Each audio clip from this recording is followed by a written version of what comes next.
God bless you, Andrew. I just want to say that the judges today made the right decision.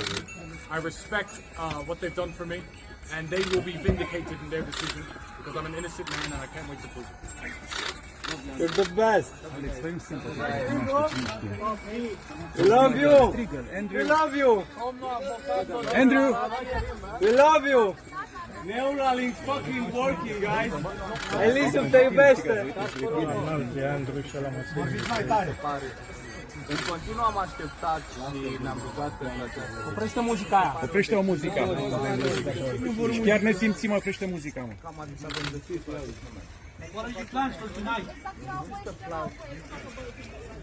Deocamdată ca interviu judiciale de cu celelalte părți din dosar, cu martorii din dosar și să nu părăsească domiciliul fără înființare organelor judiciare. Nu avem motivare tehnică.